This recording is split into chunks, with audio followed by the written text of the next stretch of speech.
Well,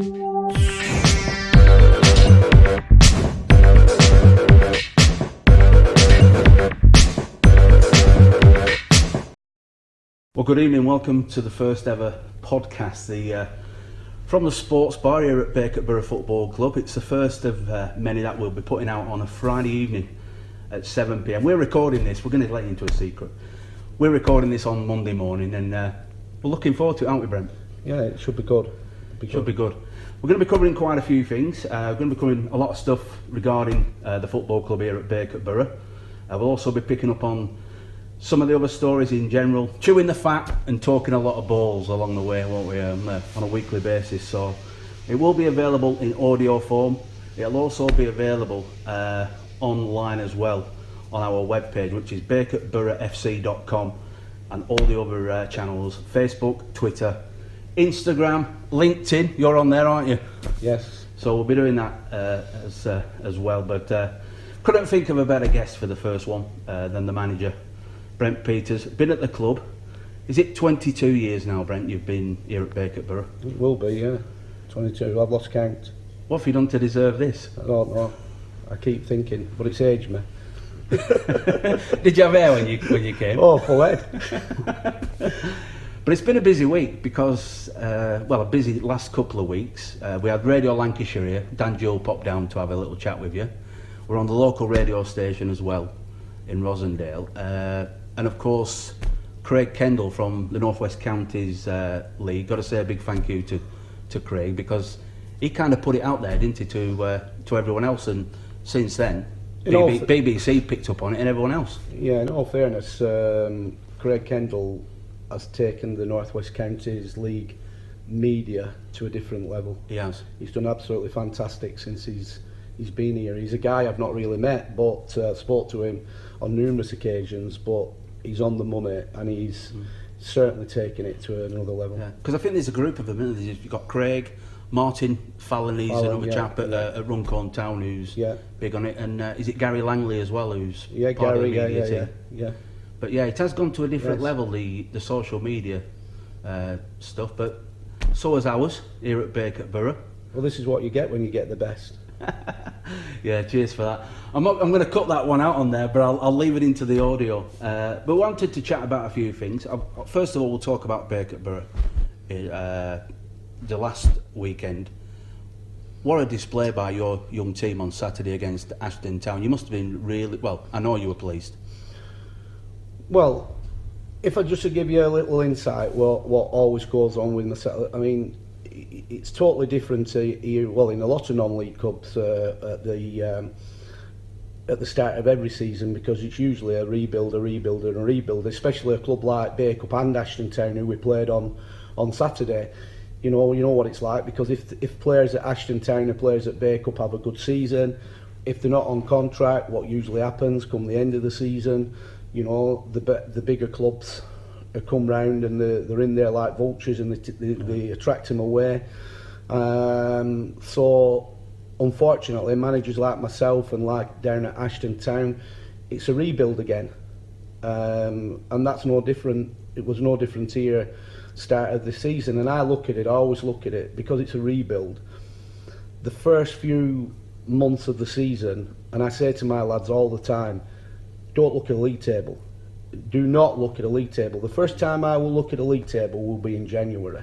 Yeah. And from January I will know what we've got to do, where we've got to be, what we've got to achieve to go forward, to see where we can finish on the finishing line. Because let's be honest, a lot of people around football think, you know, they set off to a good start, but how many times have you seen teams that fly off to a good start and then they phase away on the second half of the season?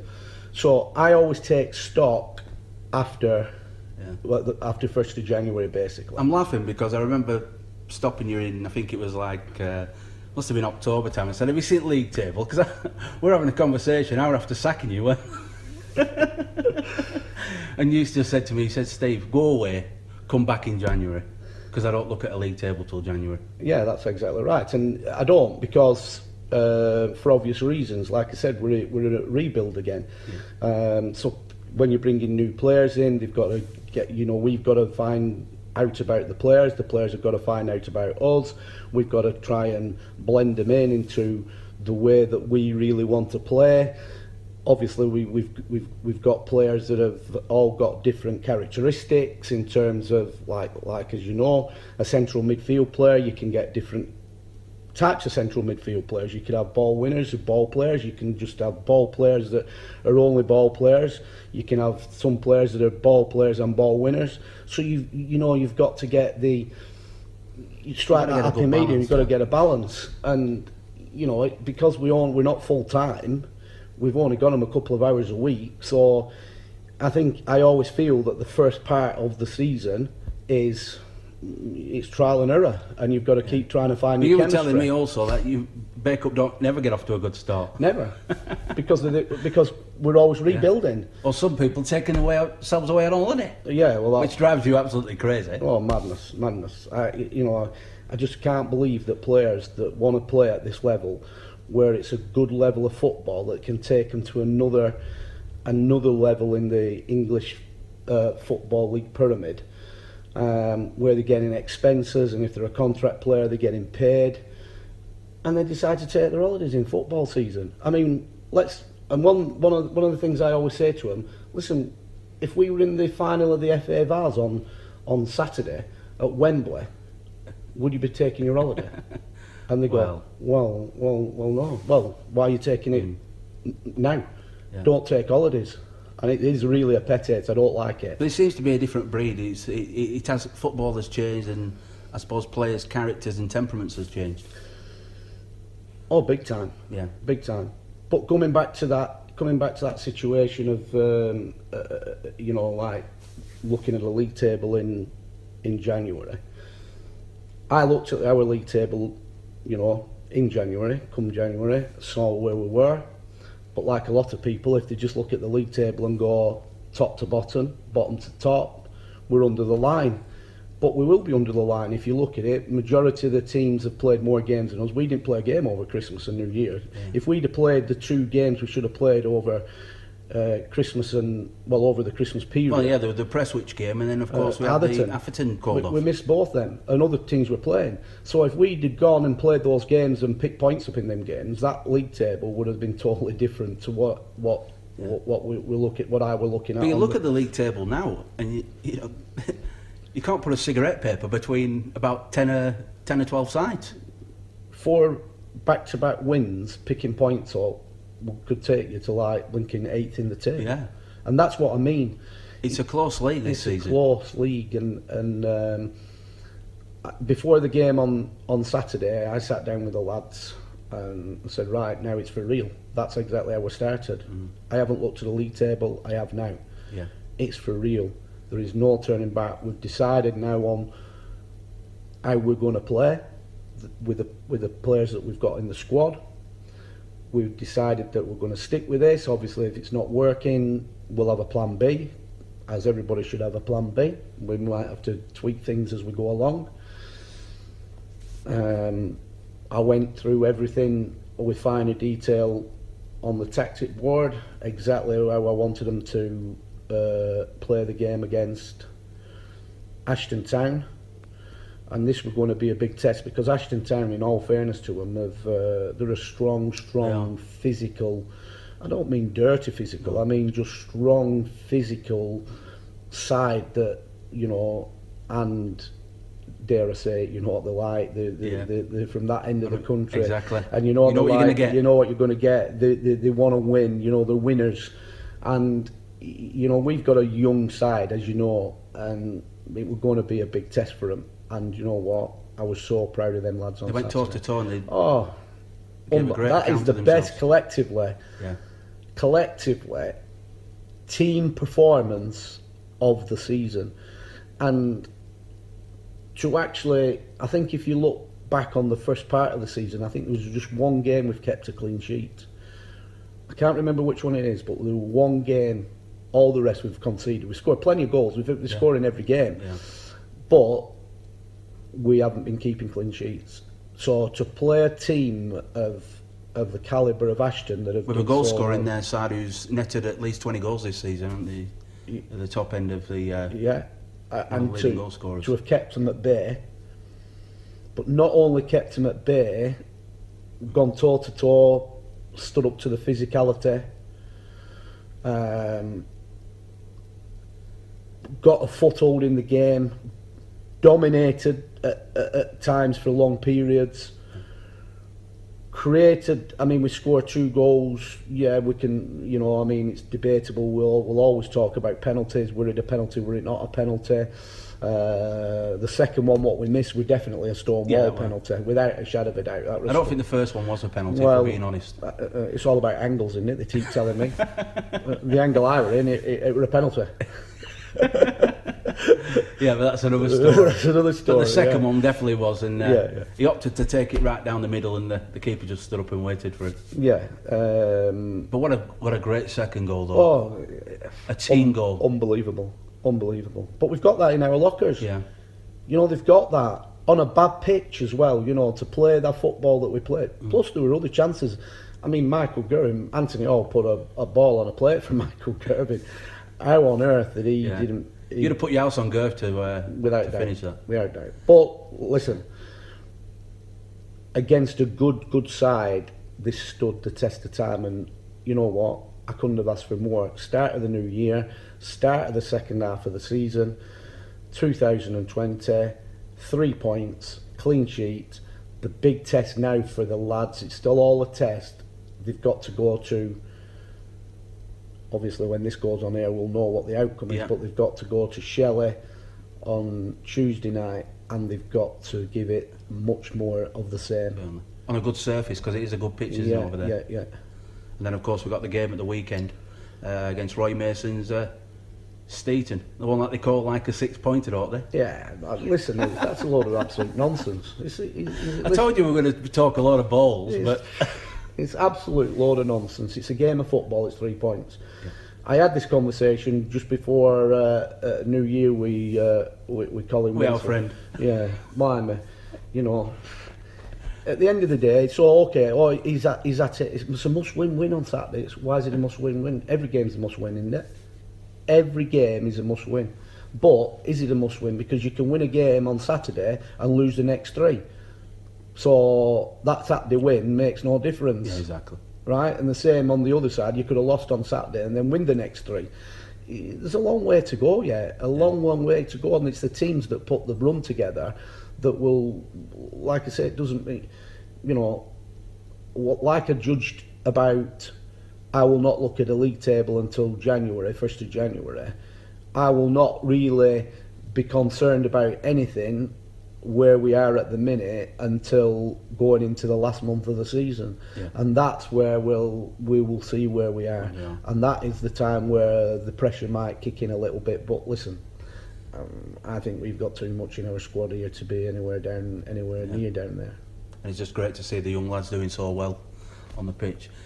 Moving on from Bacup Borough, because we're going to be, every single week we're going to be picking up on football in general, talking balls and football in general. And talking of kids, staying with kids, I watched the FA Cup yesterday, Liverpool versus Everton. What did you make of that, and Jurgen Klopp's decision to play his second string?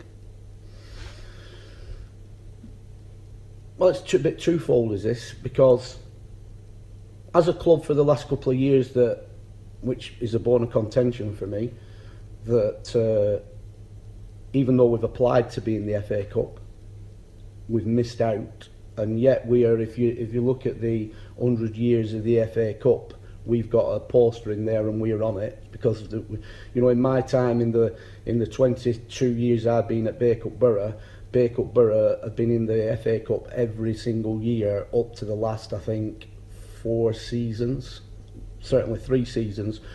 We've been one of the unlucky ones that's been dismissed at the end because they've been oversubscribed. It's a bone of contention with me. And why it's a bone of contention, it will be oversubscribed, the FA Cup, because when they're bringing in, and people won't be thanking me for saying this, when I talk about plastic clubs, because, when people inherit a club, and I'm not being disrespectful to them, but when people get together and formulate a club, but they have no infrastructure properly. When I mean infrastructure, I mean they haven't got their own ground. Yeah, they're sharing a ground. They're sharing a ground.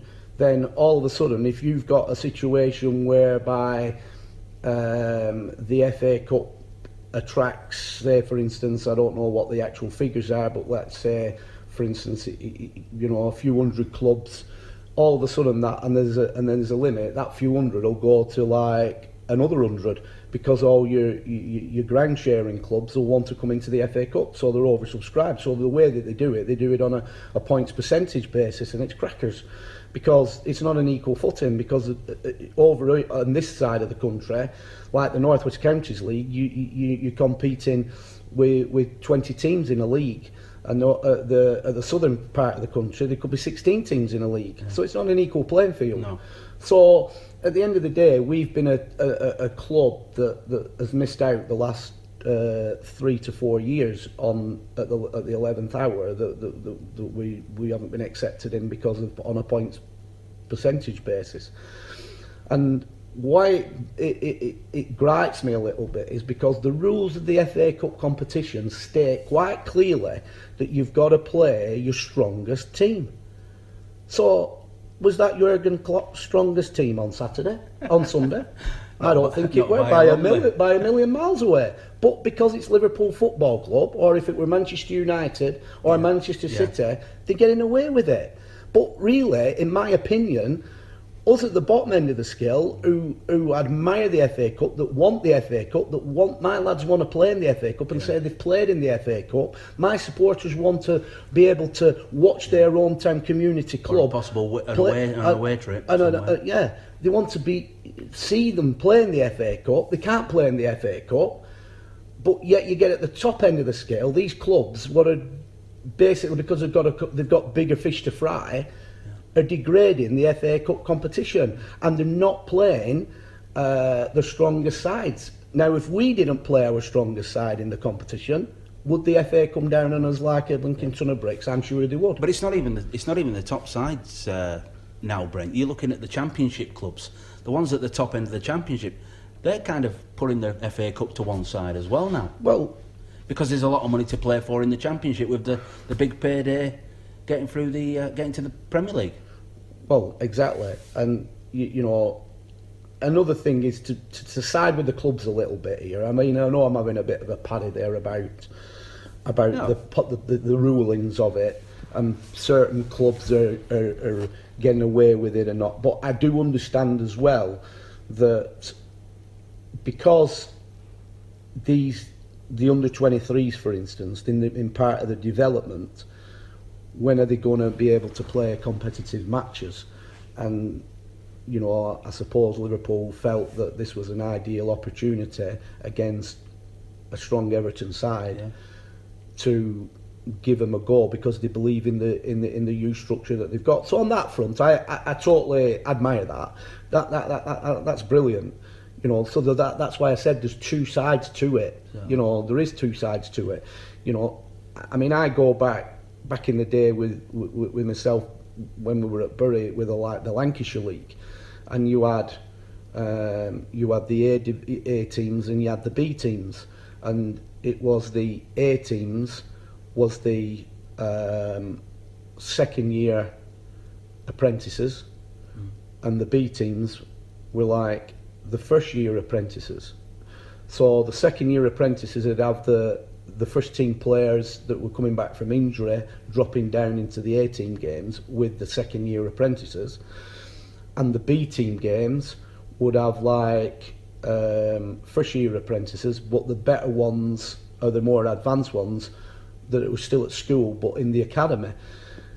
But what that did, because everybody were in the same boat, you know, I can remember one day taking a B team which were majority was first year apprentices down to Littleton Road. We were playing Manchester United, and there were first team players playing. Brian Robson played. Yeah. Now that is great for these kids because and basically not only that, Brian Robson weren't pulling out of anything. No. You know, he was going you know, as a professional. Yeah. So that is part and parcel of their education, and they're up against strong opposition.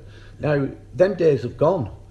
You know, so how does the under 23s now, in the way that it's structured in modern day, get the games, and how do they get the development to play against the likes of back in the day Brian Robson? The only way that they can do that is like Jurgen Klopp's done, which he's done on Sunday against Everton, is throw them into that competition. But what you're also seeing now, you know, taking it to our level of the game at North West Counties, you're getting a lot of under 23s, professional clubs sending their players out to the likes of North West Counties sides and even Bet Victor clubs to get, you know, real blood in football. Well, that's right, and this is the level to get them blooded, because the North West Counties League, and I've said this, I mean, all through the seasons, I've always said that the North West Counties League is a more demanding physical league than the you know, the Evo Stick leagues. The Evo Stick leagues will tend to let you play a lot more,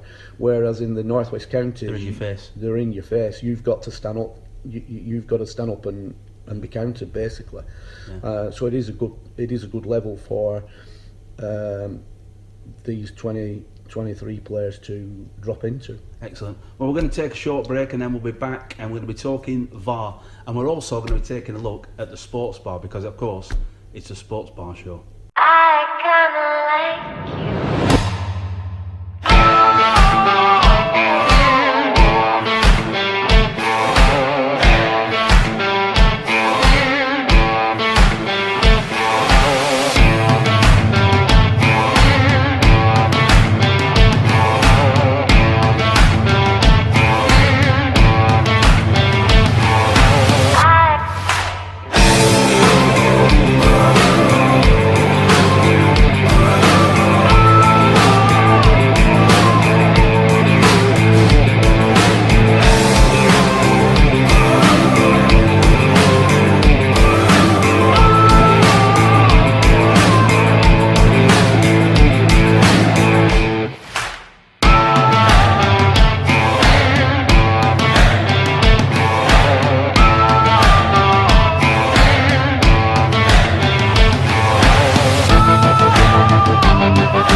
Welcome back. We are in the sports bar here at Bacup Borough Football Club.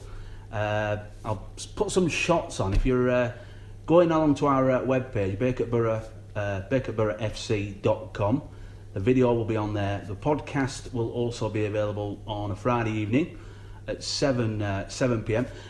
Talking of the sports bar, Brent, there's been a lot of famous faces coming to this sports bar and propped up that bar over there, hasn't there? Over the years, yeah. Just give us a couple of the names. Drop a few names in there now. Because I've seen the pictures on the wall. Lou McCarthy's been here. Neil Midgley, God rest his soul. We'll come on Neil Midgley shortly. We'll talk about him in Mark a sec. Alsay's been here. Yeah. Mark Elsey. But these other pictures, just looking up at some of these, you know, the ones with your children, with the great Dennis Law and Georgie Best as well. Where were they taken? They were taken from the old Astoria down here, which has been pulled down now, further down the valley, in Rottenstall. Yeah. That's where we had a dinner at the Astoria, which was like the Rosendale Valleys community hub, if you will. That were taken down there. Barry Fry's been here. That's another name. He was absolutely brilliant. Guest speaker. Guest speaker. He was tremendous. You know, there's been lots. That just can't come back to my Wilf McGuinness, who's an absolute Manchester United ledge star.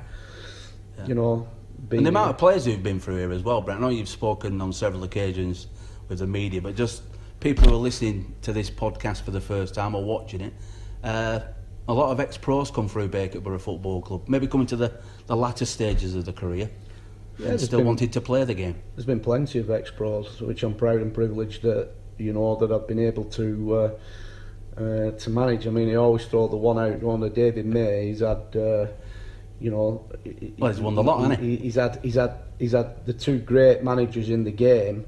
He's had Kenny Dalglish at. Am I right in saying he's a sir? I might have got that wrong, you know. Well, yeah, no, Sir Kenny. Yes, or King Kenny. Yeah. So Kenny Dalglish at Blackburn, and then he had Sir Alex Ferguson at Manchester United, and I said, and the other great were Brent Peters at Bacup Borough. What did he say to that? Oh, nobody else probably told you to do one. Nobody else is saying that, so I'll say it. You know, I mean, yeah. So, you know, it's great. It is great for the club. It's great for the supporters. It's certainly great for me because I weren't phased in managing them. You know, at the end of the day. Well, that could be a point. You know, a lot of managers at this level of the game would not touch them with a barge pole because they might feel a little bit inferior to the players. But that's never phased you, has it at all? If you've got confidence in your ability, I mean, and you know the game, and you know what the game's about, and why should you be phased? I mean, at the end of the day, you know, it is what it is. You know, you go out and you manage them, and you know, you set your teams up to play a certain way, and it doesn't matter who it is. They've got roles and responsibilities, and they have to do the roles and responsibilities and take it on board. That's how we want to play, and that's how we're playing, and it doesn't matter who you are. You know, and you know, I'm just so pleased and proud. And let's be honest, you know, you attract one, you can attract. When I had David here, you know, Ben Thornley, you know, came here, and I was almost signing Dennis Irwin. Would you believe? Dennis Irwin. I spoke to Dennis, and he was keen. He was really chomping at the bit. The only problem. How come he pulled out then? Well, he didn't really pull out, and he didn't accept. But his issue was he had an agreement with, I think it was the Irish TV company, an Irish TV company. So every other week he was jetting out into Ireland. He was going into his commitment for the Irish TV, so he couldn't make a commitment. But the bottom line is, we spoke. Yeah. So he was on the table, but it was on the table. Excellent. Well, we're going to be doing this from the Sports Bar, as I said, every Friday evening, 7 p.m. Recording it on a Monday morning. We're having a cup of coffee. It's probably gone cold over there, but I want to talk now, very brief, because we're going to keep the podcast quite short, down to about 30 minutes on a weekly basis. VAR. Something you like, something you hate, or a bit of both? I think football in that terms has just gone bonkers. I mean, call me what you want, call me all time. Listen, let's backtrack to our beautiful game. Everybody says it's our beautiful game, which it is, but it's our beautiful game that's being dominated by technology, and it's winding a lot of people up. It is. And let's just think back in the day. A referee, there's no difference now. The only difference now between football back in the day to today, modern day football, is quicker. It's speed, more athletic. Yeah. However, from a referee's point of view, if you go back in the day, and I touched on him a little earlier, you know, you would go back to the likes of when the late Neil Midgley was refereeing. What a referee that Neil Midgley, and he was respected by all the players. Well, there were a couple, weren't there? We were chatting about it before we came on air. You know, Neil Midgley, the great late George Courtney. Keith Hackett. Yeah, exactly. Ellery. Elsie. Yeah. All those. Ellery. All good. Taylor. Jack Taylor.